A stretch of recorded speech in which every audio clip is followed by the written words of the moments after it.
오늘 본문은 이렇게 시작이 됩니다. 요셉이 끌려 애굽에 내려가매 라고 하는 시작으로 오늘 본문이 시작되고 있습니다. 이 부분은 요셉의 이야기 속에서는 전환점에 해당되는 부분입니다. 과거에 행복하게 살았던 삶에서부터 새로운 이제 고통의 삶으로 이어지는 바로 그 전환점에 대한 이야기입니다. 아마 여러분은 너무나도 요셉의 이야기를 잘 알고 계실 것입니다. 야곱의 아들로서 또 라헬의 아들로서 야곱의 사랑을 무척이나 받았던 아들이었습니다. 꿈을 꾸는 아들이었고 그러나 형들의 미움을 받아서 결국은 애굽으로 팔려가게 되는 그의 인생을 여러분이 아실 것입니다. 오늘 이야기는 형들의 미움을 받고 애굽으로 팔려가는 바로 그 이야기의 시점을 이야기하고 있습니다. 애굽으로 팔려가서 애굽 왕 보디발의 애굽 왕을 바로의 신이 대장 애굽 사람의 보디발의 노예가 되는 바로 그 신분으로 전락하게 되는 이야기입니다. 이 이야기는 요셉에게 있어서는 매우 어려운 시점으로의 변화였습니다. 고향이라고 하는 땅에서 타향이라고 하는 곳으로, 그리고 사랑받던 아들의 입장에서 이제 노예의 입장으로 천한 신분으로 이렇게 전락하게 되는 바로 그 부분입니다. 그런데 이 부분을 이야기하면서 성경은 매우 흥미롭게도 이해하기 어려운 하나의 단어를 넣고 있습니다. 바로 그것이 형통이라고 하는 단어입니다. 2절 말씀을 보면 이렇게 됩니다.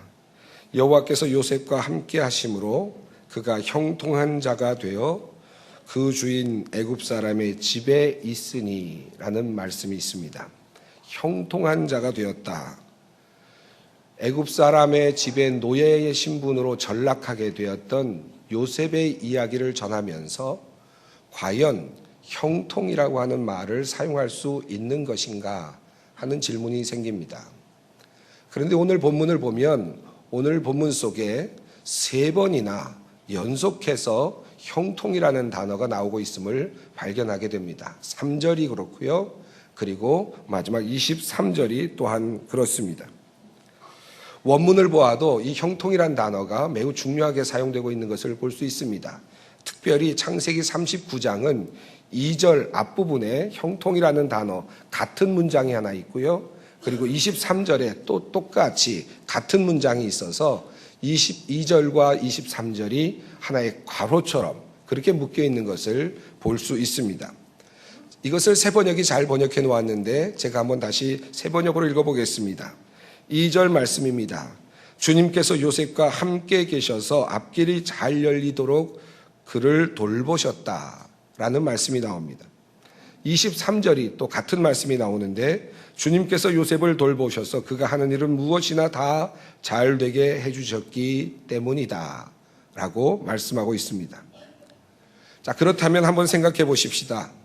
형들의 배신을 경험하고 애굽 사람의 노예가 된 바로 그 불쌍한 요셉의 이야기를 전하면서 하나님이 그의 앞길을 잘 열리도록 도와주셨다, 형통하게 해주셨다라고 하는 말이 과연 적합한 말인가, 적합한 표현인가 하는 것입니다. 2절을 조금만 깊이 보아도 잘 알 수 있는데요. 2절 말씀 새번역으로 번역된 2절 말씀을 제가 읽어보겠습니다. 주님께서 요셉과 함께 계셔서 앞길이 잘 열리도록 그를 돌보셨다. 요셉은 그 주인 이집트 사람의 집에서 살게 되었다라는 것입니다. 여러분, 이 문장이 잘 됐다는 말을 표현할 수 있는 문장일까요? 그가 애굽으로 팔려갔습니다. 그를 하나님께서 돌아보아 주셔서 잘 되도록 열어주셨다면 빨리 탈출할 수 있도록 도와주셨다. 좋은 도와줄 만한 사람을 만나게 해주셨다. 탈출의 경로를 열어주셨다. 그래서 고향으로 돌아와서 마침내 아버지를 만날 수 있게 해주셨다. 그런 말이 있어야 하나님께서 그를 잘 돌보아 주셨다. 그를 형통하게 해주셨다라는 말로 그렇게 표현될 수 있지 않겠는가 하는 것입니다. 그런데 이 말씀을 보면 이렇게 되어 있습니다. 하나님께서 그를 형통하게 해주셔서 그를 도망가지 못하도록 해주셨다. 하나님께서 그를 형통하게 해주셔서 애굽 사람의 집에 노예 신분으로 그대로 남아 살도록 만들어 주셨다라고 하는 말씀입니다. 오늘 본문은 사실 말이 안 되는 것처럼 보입니다. 한 가지를 더 생각해 보십시다. 3절을 보면 여호와께서 그를 범사에 형통하게 해주셨다. 하는 일마다 잘되게 해주셨다라고 하는 표현이 나옵니다. 그런데 실상은 어떻습니까? 조금 나아지는 듯 하다가 또다시 나락으로 떨어지는, 조금 나아지는 듯 하다가 또다시 더 큰 수렁으로 떨어지는 그런 인생이 요셉의 인생이었습니다. 바로 이 시점에서는 특별히 그러했습니다. 본문 7절을 보면 이런 말씀이 나옵니다. 그 후에 라는 접속구가 나오는데요. 이 말은 이 일이 일어난 지 얼마 되지 않아서 라고 하는 표현입니다. 이 말은 앞에 있는 이야기와 뒤에 있는 이야기를 묻고 있습니다. 앞에 있는 이야기는 어떤 내용인지 아십니까? 이제 드디어 요셉이 보디발의 집에 가서 노예로 살다가 그 주인에게 신임을 받게 되어서 이제 가정일을 보는 총무로 조금 승진하게 되는 일이 있었다는 것입니다.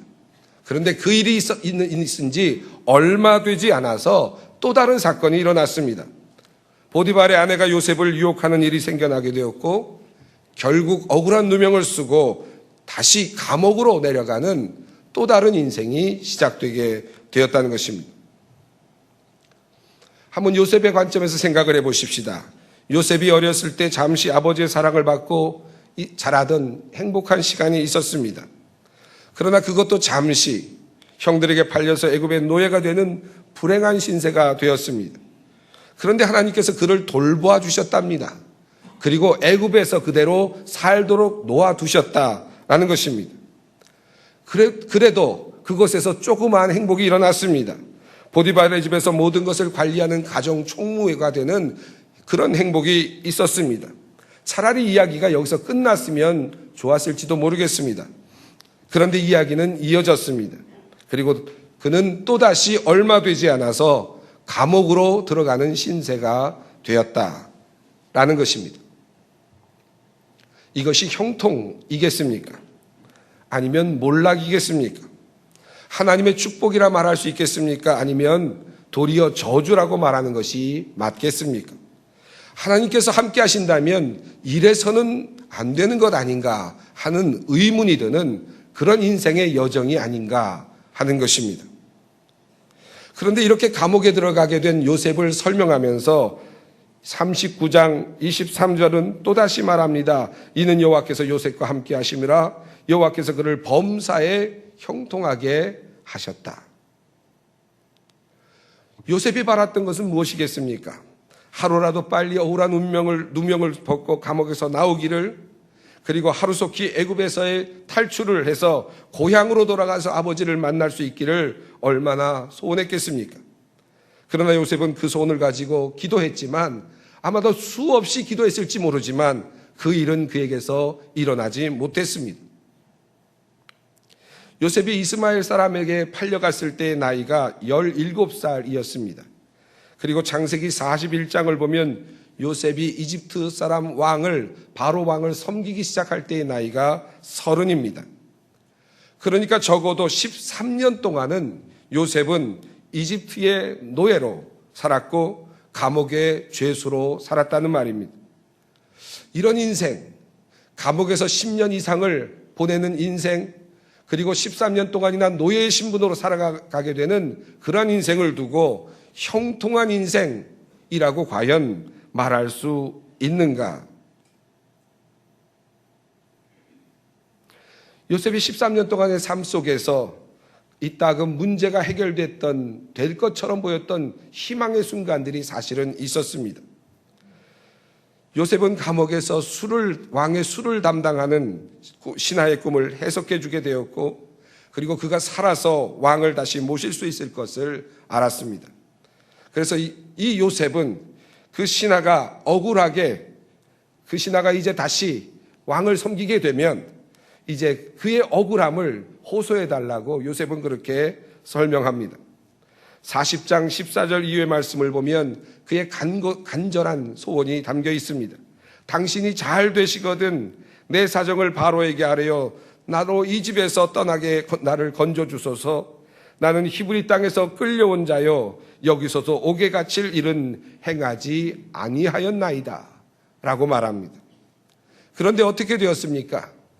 이제 곧 왕의 수를 담당하는 신하가 풀려가서 왕을 직면하고 자신의 억울함을 그것을 호소해서 그것을 풀어줄 수 있을 것으로 기도했는데, 그런데 어떻게 되었습니까? 40장 마지막 절은 그의 그 절망스러운 상황을 이렇게 묘사합니다. 술 맡은 관원장이 요셉을 기억하지 못하고 그를 잊었더라. 그리고 그 다음 장은 이렇게 이어집니다. 만 2년 후에. 여러분, 이 2년이라고 하는 이 기간이, 시간이 느껴지십니까? 요셉이 경험했던 이 시간의 길이가 여러분 혹시 느껴지십니까? 아마도 술 맡은 관원장이 풀려나는 바로 그 다음 날부터 요셉은 아마 자신이 풀려날 것을 기대했을지 모릅니다. 자신의 억울함이 왕에게까지 도달되어서 그 문제가 풀릴 것을 기대했을지 모릅니다. 그런데 하루가 지났습니다. 소식이 오지 않습니다. 이틀이 지났습니다. 소식이 오지 않습니다. 3일이 지났습니다. 그럼에도 불구하고 소식이 오지 않습니다. 한 주가 지나갑니다. 한 달이 지나갑니다. 하루하루 자신의 억울한 누명이 벗겨지기를 그렇게 손꼽아 기다렸을 것입니다. 그런데 365일이 지나갑니다. 그리고 또다시 365일이라는 시간이 지나갔다는 것입니다. 만 2년 후에 라는 이 간단한 묘사가 요셉의 그 절망스러운 상황을 잘 묘사하고 있습니다. 희망을 가지고 그 감옥을 나갈 날만을 기다리고 있었던 요셉에게 2년이라는 시간은 그렇게 흘러갔을 것입니다. 오늘 본문이 들어있는 창세기 39장에서 40장까지의 내용은 요셉이 경험한 고통스러운 이와 같은 13년 동안의 이야기를 담고 있습니다. 결코 희망적이지 않았던, 그래서 참으로 불행했던 요셉의 인생에 대한 이야기입니다.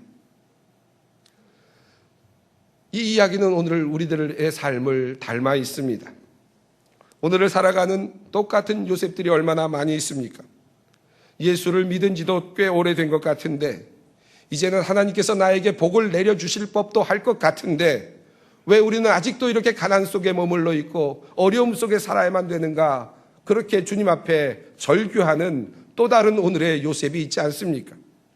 오랜 투병 생활을 하면서 주님께 그렇게 기도했는데 왜 하나님께서는 나의 기도만큼은 그렇게 들어주시지 않는가 하면서 오늘도 끊임없이 기도하며 나를 하루하루 세고 있는 또 다른 요셉이 오늘도 우리들 가운데 있지 않습니까? 도리어 설상가상으로 어려운 일이 닥쳐오는 것을 바라보는 사람들이 얼마나 많습니까? 거짓된 사람들이 편하게 살고 나는 그들의 모함 때문에 억울하게 그렇게 희생당하고 있는데 도대체 하나님은 어디에 계시는 것인가, 그렇게 절규하며 하루하루를 감옥과 같은 곳에서 보내고 있는 오늘의 또 다른 요셉이 있지 않습니까?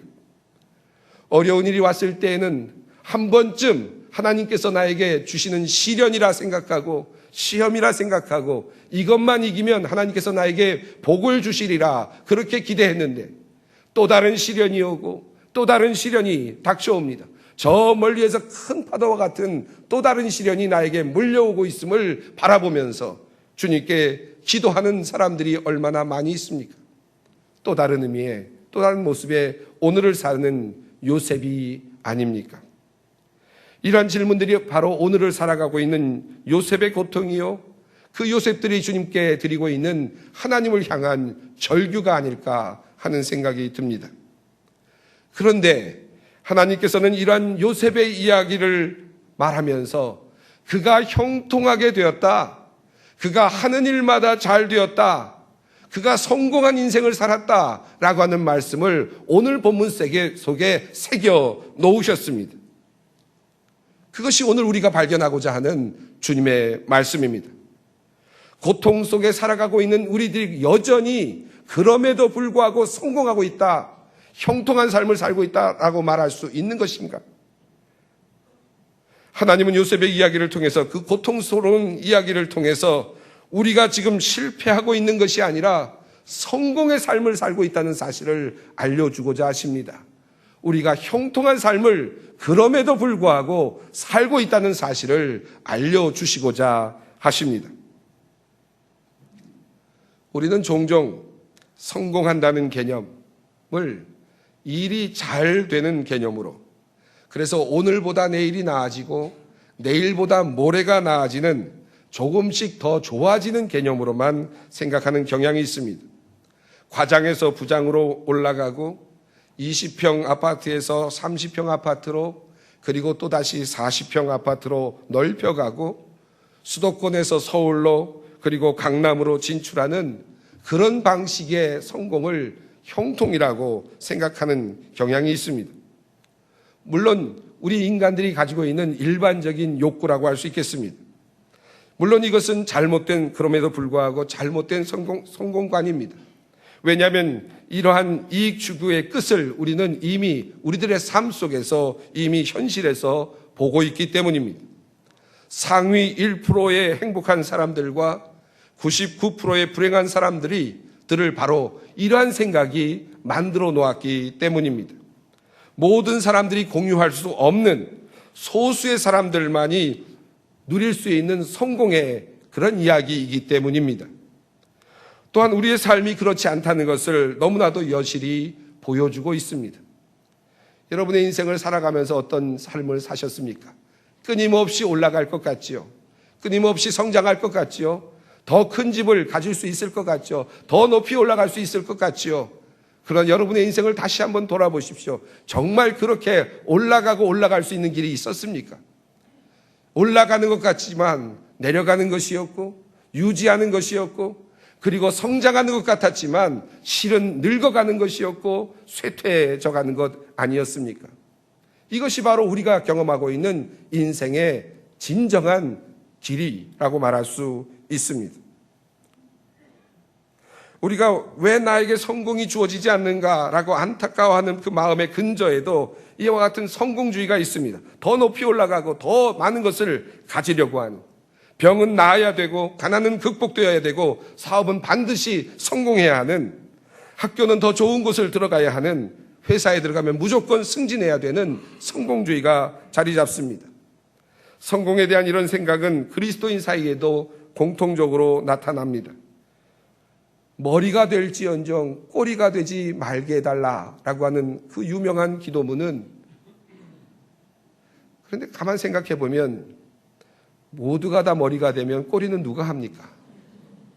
머리와 꼬리가 함께 있어야 온전한 몸이 될 텐데, 모두가 다 머리가 되면 꼬리가 없는 몸은 몸으로서 존재할 수 없지 않겠습니까?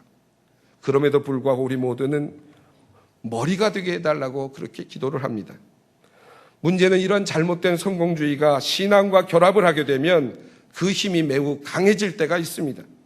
올라가기 위해서, 더 많은 것을 얻기 위해서, 더 높은 자리에 오르기 위해서 도리어 그 믿음을 활용하려고 하는 경향이 생겨나게 됩니다. 이것이 우리들의 문제입니다. 온전한 생명체를 유지할 수 있는 것, 이것을 생각해야 되는데, 그러다 보니까 세상에 보여지는 기독교인들은 욕심이 많고 자기 것만 챙기는, 자기들의 상승만, 자기들의 성공만을 위해서 하나님을 믿고 있는 것처럼 그렇게 보이는 것 같습니다. 자, 그렇다면 무엇이 진정한 성공입니까? 우리 그리스도인들이 예수를 믿는다고 하면서 어떠한 성공관을 가지고 살아야만 되겠습니까? 어떠한 형통의 의미를 가지고 우리들은 오늘을 살아가야만 하겠습니까? 그 첫 번째 대답은 2절과 3절 그리고 23절에 드러나고 있습니다. 2절을 한번 다시 보시기 바랍니다. 여호와께서 요셉과 함께 계심으로 그가 형통한 자가 되어. 이러한 요셉의 고통스러운 시간에 성경은 이렇게 말합니다. 여호와께서 요셉과 함께 계셨다. 그래서 그가 형통하다. 3절 역시 반복되고 있습니다. 여호와께서 그와 함께 하심을 보며 23절도 마찬가지입니다. 이는 여호와께서 요셉과 함께 하심이라. 형통이라는 말이 나오는 곳마다 반드시 함께 나오고 있는 단어가 바로 이 문장, 이 단어입니다. 여호와께서 그와 함께 하셨다. 여러분, 무엇이 형통이라는 말입니까? 무엇이 성공이라는 말입니까? 무엇이 번영이라는 말입니까? 하나님께서 함께 하시는 것, 영원하신 하나님, 창조주이신 하나님, 구속주이신 그 주님께서 우리와 함께 하시는 것이 진정한 성공이라는 것입니다.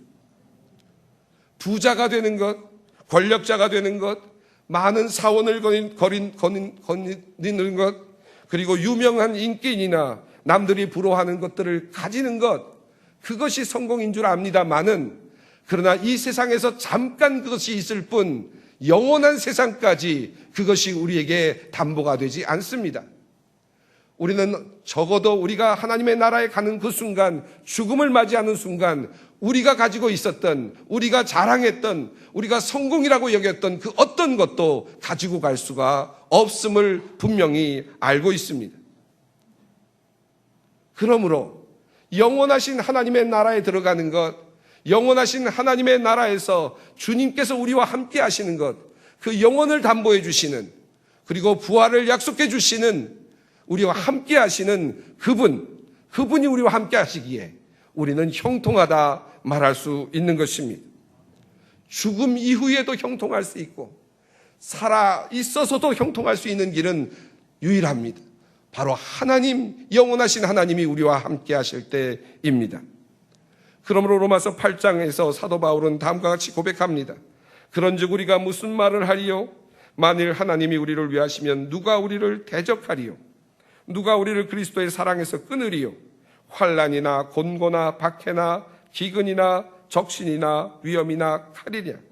내가 확신하노니 사망이나 생명이나 천사들이나 권세자들이나 현재일이나 장래일이나 능력이나 높음이나 깊음이나 다른 어떤 피조물이라도 우리를 우리 주 그리스도 예수 안에 있는 하나님의 사랑에서 끊을 수 없느니라.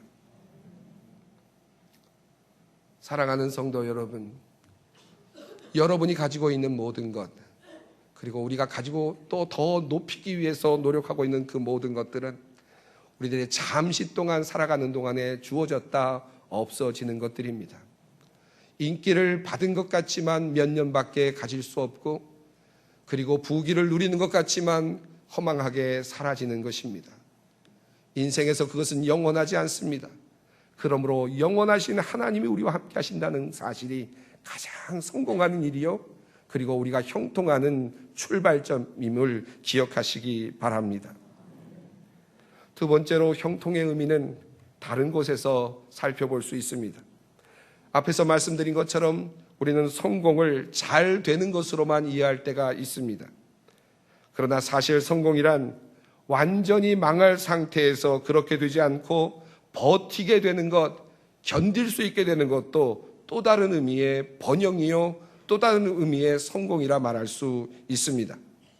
죽어야 할 사람이 죽지 않고 목숨을 부지할 수 있었다면 그것은 또 다른 의미의 성공이라는 말씀입니다.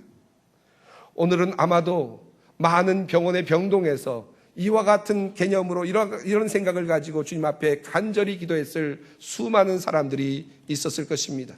하나님, 우리의 생명을 하루만 더 연장해 주십시오. 하루만 더 성공할 수 있게 해 주십시오. 하루만 더 우리와 함께 할 수 있게 해 주십시오. 그 성공을 빌었을 수많은 사람들이 오늘도 있었을 것입니다.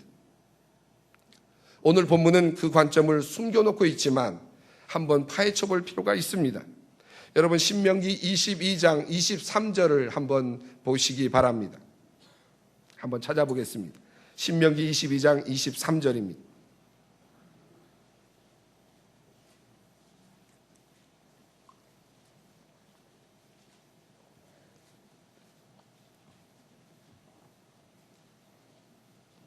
처녀인 여자가 남자와 약혼한 후에 어떤 남자가 그를 성읍 중에서 만나 동침을 하면 너희는 그들을 둘 다 성읍 문으로 끌어내고 그들을 돌로 쳐 죽일 것이니 그 처녀는 성 안에 있으면서도 소리 지르지 아니하였으며 그 남자는 그 이웃의 아내를 욕보였음이라. 너는 이같이 하여 너희 가운데서 악을 제할지니라.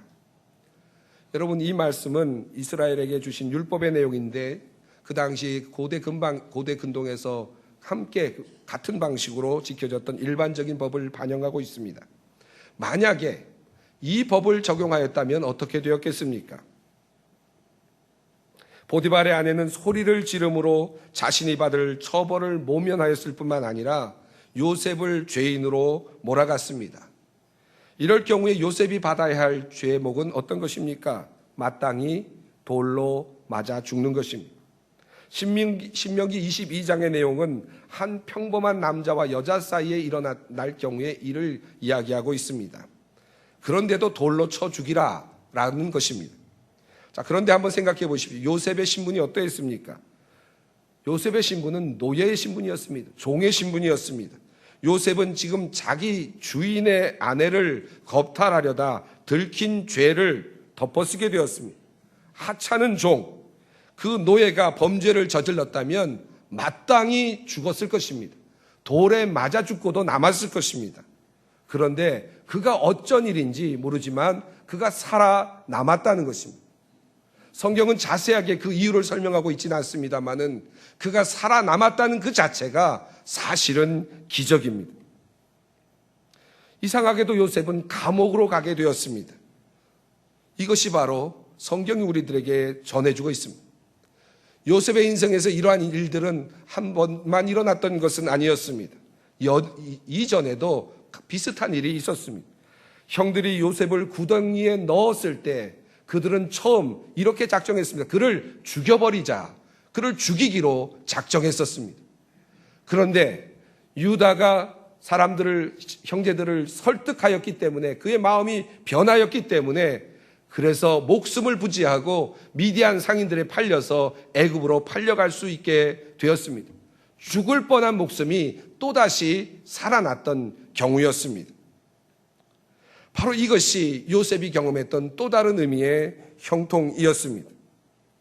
어려운 시간을 보내고 있고 그리고 억울한 시간을 보내고 있지만 또 넘어지고 또 다시 넘어지고 그러나 그럼에도 불구하고 완전히 망하지 않게 하시는 하나님, 바로 이것이 요셉이 경험했던 또 다른 의미의 형통이었습니다.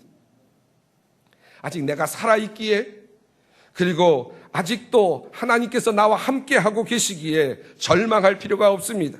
아직도 우리에겐 기회가 있습니다. 아직도 역전의 시간이 남아 있습니다. 하나님께서 나를 온전히 완전히 망하지 않게 하셨기 때문에, 쓰러지지 않게 하셨기 때문에 아직도 기회가 있습니다. 이것이 바로 역설적인 의미의 요셉이 경험했던 형통이었습니다. 세 번째로 또 다른 관점에서 요셉의 성공을 살펴볼 필요가 있습니다. 앞에서도 말씀드린 것처럼 오늘 본문은 요셉이 당한 억울하고 고통스러운 시간들에 대해서 말하고 있습니다. 노예로 팔려가고 억울한 누명을 쓰고 감옥에 가고 그리고 감옥에 가서도 사람들에게 잊혀지는 그러한 시간들이었습니다. 전체적으로 보면 암울한 시간이요 절망의 시간들입니다. 그런데 그 절망스러운 삶의 여정 속에 작은 형통들이 숨겨져 있습니다.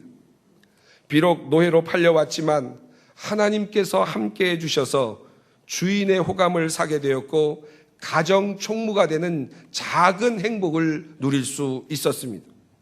또다시 억울하게 누명을 쓰고 감옥에 들어가게 되었지만 간수장과 사람들의 호감을 얻게 되어서 감옥을 관리할 수 있는 작은 또 다른 행복을 얻게 되었습니다. 비록 그가 감옥에 갇혀 있었지만 여전히 그는 꿈을 꿀 수 있었고 꿈을 깨 해석함으로 여전히 희망을 가질 수 있었습니다. 이럴 때마다 성경은 여호와께서 요셉이 하는 일마다 형통하게 해주셨다, 잘 되게 해주셨다라는 표현을 사용하고 있습니다. 왜 이것이 성공이겠습니까? 왜 이것이 형통이겠습니까? 요셉의 인생을 보면 애굽으로 팔려가는 것이 하나님의 뜻이었습니다. 감옥에 들어가는 것이 하나님의 뜻을 이루는 유일한 방법이었습니다. 감옥에 갔기 때문에 술 맡은 관원장을 만날 수 있었고, 술 맡은 관원장을 만났기 때문에 왕에게까지, 바로에게까지 갈 수 있었습니다. 그리고 그렇게 되었기 때문에 가뭄의 시기에 애굽에 있었던 많은 사람들을 구원할 수 있었고, 가족들도 보살필 수 있었습니다. 그러므로 요셉이 가야 하는 길에서, 고통스러운 삶의 여정의 굴곡들 가운데서 하나도 빼어서는 일이 진행되지 않을 만큼 분명히 필요했던 사건들이었습니다. 하지만 그러니까 하나님께서는 그의 길을 가게 갈 수밖에 없었을 것입니다. 하지만 그럼에도 불구하고 그 고통의 긴 시간의 여정에도 불구하고, 13년이라고 하는 그 시간의 여정에도 불구하고 하나님께서는 요셉과 함께 하셨을 뿐만 아니라 그 노예 생활 속에서도, 감옥 생활 속에서도 작은 기쁨들을 맛볼 수 있도록 해 주셨습니다. 이것이 바로 요셉이 경험했던 또 다른 의미의 성공이었습니다. 사랑하는 성도 여러분, 여러분은 지금 어떤 상황 속에 있습니까? 힘들고 어려운 시간을 보내고 있을지라도 하나님께서 주시는 작은 행복에 오늘 웃을 수 있다면 바로 그것이 하나님께서 우리에게 주시는 또 다른 의미의 형통임을 믿으시기 바랍니다. 어려운 환경 속에서 아들과 딸이 들려주는 그 웃음소리와 어리광에 잠시 기쁠 수 있다면, 미래가 안 보이는 직장에서 또 그래도 하루를 버틸 수 있고, 그래서 그곳에서 친구들과 함께 어우러지면서 기쁨을 나눌 수 있다면, 그래서 하루라도 또 다시 살아갈 수 있고, 조그마한 직책이라도 하나를 올라갈 수 있기도 하고, 그렇게 살아갈 수 있다면 이것이 바로 하나님께서 우리에게 주시는 또 다른 의미의 형통임을 기억하시기 바랍니다.